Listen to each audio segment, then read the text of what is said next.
Two games of playoff hoops on a Tuesday night. The Pacers are shockingly the first of the four teams to advance to the conference finals. The Thunder take a big win over Denver. Let's get into it all. My name is Shlomo Stark, My name is Levi Jacob. and this is the NBA Daily Recap in 15 minutes or less. Levi, I gotta lead with this. Maybe November or December, when the Cavs were 18-0, 17-0, I don't remember what they started with. My cousin Isaac texted me, Cavs are frauds. Cavs are complete frauds. They cannot do it in the playoffs. And he has been texting me that all season. And I think I was with him, but I couldn't get there fully. And I've fully turned that way now. Cavs were frauds. They never did it in the playoffs. They also did this against the Knicks 2 years ago when they played, and then against the Heat last year.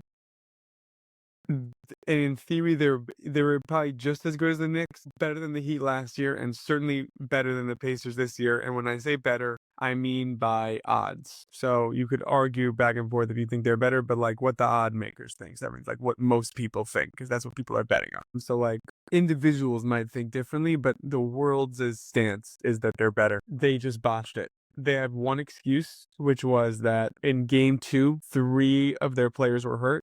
And ironically, that was the closest game that they lost. So I guess I'll hear from you. This is clearly what I think. I think the Cavs are terrible. I have a feeling you're going to go the other way. Coming out of this series, is this Cavs are frauds or Pacers are better than we thought? I have a feeling you're going to go the other way, but let's hear. No, I think it's a bit of both. There was games in this series that could have gone differently, and I think that it's not putting so much respect on the Pacers to treat it like this. Like, meaning, like, if they went up against a different team, I don't know whether the result would be the same thing. That being said, I think there's a lot of teams that have, like, Who, the Cavs or the Pacers if they went the against Cavs. Like, I think this was a bad matchup for the Cavs, obviously, but I think also the Pacers are much better than people thought they were going to be. Like, because people thought that the Pacers were frauds, right, from last year. But my difficulty is that, like frauds, I understand they're the number 1 seed, 60-plus win team. The expectations were high. I have a difficulty, like, does that mean that the Celtics this year were frauds? So the Celtics this year had a different issue, which was the Celtics, you say the other way, really, really hard to win 2 in a row. When I say fraud, I mean it doesn't really work so much for. I don't like the way you use frauds for anyone else. Maybe the Celtics. What I mean by fraud is you look at their regular season record and you're like, this team is good, and then like you're like, that's actually fraudulent. They're not good when it counts. So you need to be like a 1 or a really, really good 2 seed for to be. And for me, that's how I'm defining fraud. Like that's what I mean when I'm saying that is like, so teams that are basically on fraud watch this year are the Cavs, Thunder, and Celtics. Whereas Okay. like you were like I don't think anyone else qualifies unless you want to go the other way where we thought you were bad but you're actually good. In that way, you're No, that's not frauds. but yeah. So like I think those are the only 3 teams that could apply for this. Is like what we saw wasn't real. So the Celtics, it's a good question, and now it changes everything with the Tatum injury. But I mean, with because the even prior to the Tatum injury, people thought that the Celtics were going to sweep the Knicks. That's not what I happened. think the Celtics have more of the Celtics, it's less, you can't say they're frauds because they won last year. So the reason why the Celtics have a different issue, which is what people adjusted to what they did last year, but they didn't adjust. Right. That doesn't mean that they were fraudulent. It just means they didn't like adjust well to this year, right? They just can't, like, I think if the Celtics just switched up their game plan and stopped shooting threes, they would have won this series in 5. Like this was I blame Missoula mostly for their loss. I don't think the Celtics are fraud. I think if the Thunder lose to Denver, they might be frauds, but again, It's very hard because it's a very particular camp to be in with particular criteria. like also the reason why the Thunder have a better case to not be frauds than the Cavs is they're losing to Jokic, whereas like player in the world. Whereas the Cavs are losing to this team that nobody thought in any business being in the Eastern Conference Finals last year. Listen, I'm just saying, I think it's very, I think it's very reductionist, if I'm being honest with you. Like, so let's get, okay. I think it's reducing the you're not looking at the sum of its parts. You're looking at each piece of the Pacers individually. And I'm saying I think that the Pacers team basketball is really what holds it together, right? So that's why I want to transition then into the game, because I actually watched this. Great. I watched this game from start to finish. Okay, it finished at 4 o'clock in the morning for us here. All right, this is how committed I was to this game. I watched the Cavaliers give away another game. I literally watched it happen. I agree with you. And there were certain people who were trying. Mobley, at some point, it kicked in. You know, he wanted to do something. At some point, Garland was trying to do something. His foot wasn't allowing him to do anything. The Pacers, like, literally started to swing the game. I think tell me if you agree with this. I think the Cavs lost the game when Mitchell missed 3 of those free throws. I don't agree. I'll tell you exactly what it is to me. What was the turning point to me? And I actually, like, there's a couple points at which I was on Twitter, like, commenting this out. Okay, there's a few turning points to me. One of them was there was a fast break 3 that Neesmith was able to hit, I think, in the second quarter. You can't let this Pacers team gain momentum. Like fast break momentum, you can't do it. Okay? That got the Pacers, they were down, I want to say like 15 or something. That got them back into 4. Okay? The whole entire time it was just a pendulum swinging, a lot of points, small amount of points, a lot of points, small amount of points. The thing that I saw where I was like, this ball is entirely deflated, there's nothing here for the Cavaliers, was Donovan Mitchell on a fast break, walking down the court, and Miles Turner running after him and blocking the ball off the backboard with so much time to spare. That was in the third quarter. After they came back from halftime and Donovan Mitchell before the halftime, Mitchell went to the locker room and then came back and he was able to play still. They had nothing going. They had absolutely nothing going. Like, you could feel that it was all of the energy was gone. So you're saying basically they really won the series last game because they broke the Cavs. Is exactly what happened. And then on top of that, I was like, they need someone who's just willing to put up shots. I said, you know who they need? They need the real 6 man of the year. They need Ty Jerome. Put him out there. They finally set them in the fourth quarter. They didn't start to try to win the game until Ty Jerome came in and hit 2 threes. What you're doing now is proving that the Cavs are frauds, because they did exactly what a fraudulent team would do, which is perform really, really well when there's little to no pressure. But when the pressure comes and time to show you're actually a good team, they completely lose it mentally and give up. That's like the perfect fraud case. If that's the criteria that you base it on, sure. Just don't show up in the playoffs. Playoffs are harder mentally. They didn't show up against the Knicks 2 years ago. They didn't show up against Miami last year. And even though they had a better record this year, they didn't show up against the Pacers. In my eyes, the issue is that they're investing in people who are not always available, whether that's health, whether that's God knows what, consistency, I don't know, but that's fraudulent, man. That's where we're saying the same thing.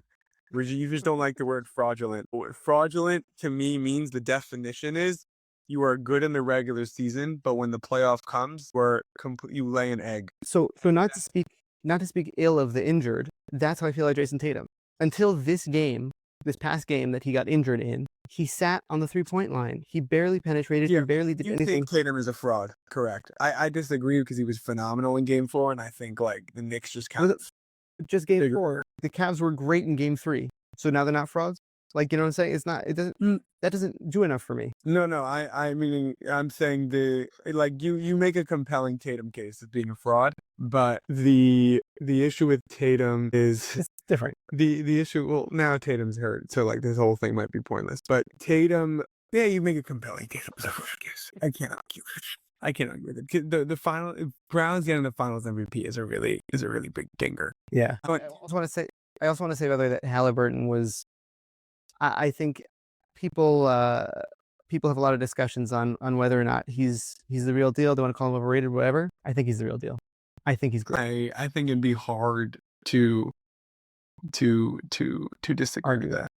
The Pacers have made 2 Eastern Conference Finals in a row. So mad props to them. Next, the Denver Nuggets lose to the Oklahoma City Thunder 112 to 105. Jokic's awesome corner. He was amazing. He had 44 points, 15 rebounds, 5 assists, 17 of 25 shooting, 5 of 7 from 3, 5 of 5 from the free throw line. Played 44 minutes and had 2 steals and only 2 turnovers, and they still lose by 7.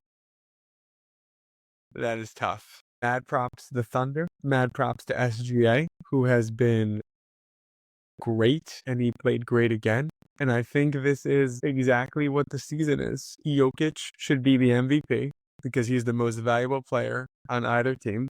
But SGA is the best player on the best team, and that's why he's going to win the MVP because that's how the league works. Your guys' thoughts? Well, we have Max here. Max, hello. There with you. Your thoughts on this game? In general, the award has just been a joke in some sense. I think that we constantly see that the award goes through narratives. Someone can't win it for X amount of times in a row. This guy's won it too many times. This guy is the 7th best team in the league, but he's got the craziest stats in the world. This guy's the best player on the best team. The award has gone like in all different ways at all times, and I don't know if we can really say any which way of how it goes. When Russell Westbrook won the MVP, he was not the best player on the best team. He just put up crazy stats. So I do believe that Jokic should win it. I think he's proven that he is by far the most valuable player in the league. The question is how to really put that into an objective value. You can say that per PER, player efficiency rating, however you say it, should be the way to determine it. Do you guys know about Ristillo's thing about MVP? Like the word value? He says people like are try way too hard to think about the word value. They're like, what is value? What is the difference between value and best? He's like, they were just two white dudes in the 50s who were trying to think of a name of their award, and they're like, MVP? Yeah, that works. Like, what they meant was best player.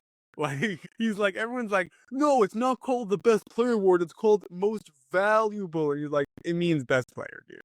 Like, there's no way to quantify the stat because everybody's criteria is different for what MVP means. That being said, I just feel like if you look at Jokic this season and you look at him on this team and when he sits, it's just really hard to argue against the fact that what he provides when he is playing basketball versus what anybody else, it's just not, it's not close.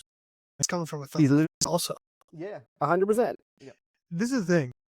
The way that Russillo puts it, the way that you put it, it's just, I really think the award is when you open your eyes and you turn on a screen and you watch a game, who do you think is the best player in the league?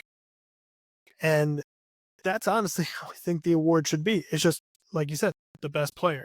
If you're picking teams for like a game, if you were a captain and we're playing pickup and you got first pick, like who's your pick? Yeah. I think everyone's taking Jokic with their first pick.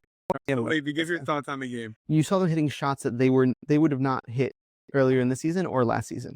They really, like, they're growing in real time. And they are a very, very formidable team. And we're saying like Jokic is the number one pick for many, many people if, they're choosing teams. I don't know how, with what you have, if there's another team that could guard Jokic this effectively with the pieces that they have. They're doing a really, really great job on defense. And it's like, they're doing really awesome to see. Good job. This is like reminding me of like when Iguodala won Finals MVP because he held LeBron to 38 points a game.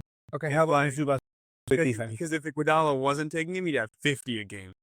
Hold on a second. But what happened? What happened? Did the Clippers win the series where Jokic had the less points, or did they lose the series? Are the Thunder winning the series, or are they losing the series? Thunder are winning the series, but not because of defense on Jokic. They're winning because they have 8 players who are able to, they're deeper than the Clippers. They have 8 players who are able to score in double digits, and they're basically stopping. If you look at the box score of the rest of the team, Aaron Gordon, 13 points. He was much better against the Clippers. Michael Porter Jr., 2 points, 1 of 7 shooting. They're basically saying anyone but Jokic, and that is a great strategy, and it's helping them win. No, it's not because of great defense. No, it's team defense. That's what that is. Meaning it's more of they're defending against the system that Jokic is, not the player. That's all I'm saying. Maybe I didn't say that clearly. I just want to say one point, which is that when we're talking about the Thunder and their growth and all these different things, and to me, the growth is Lou Dort of anybody. Like, Shea's great. Shea's amazing. He's going to do his thing. Jalen Williams is great. He's going to do his thing. If we go back to the bubble, the reason why the Thunder were losing was because all you had to do was leave Lou Dort wide open. He'll shoot a 3, and then you'll get a rebound, and then you just go. But when he can play not only ridiculous defense, but now he gets you 9 points in the quarter, that's the difference in the game. Okay, let's do prediction.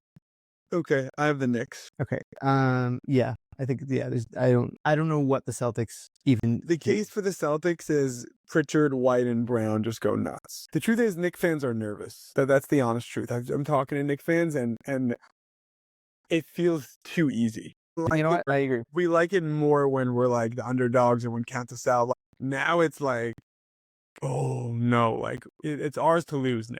Okay, and do we think the Timberwolves are just winning in 5? I think the Warriors are going to win. Ooh, you're predicting Anthony Edwards does not show up.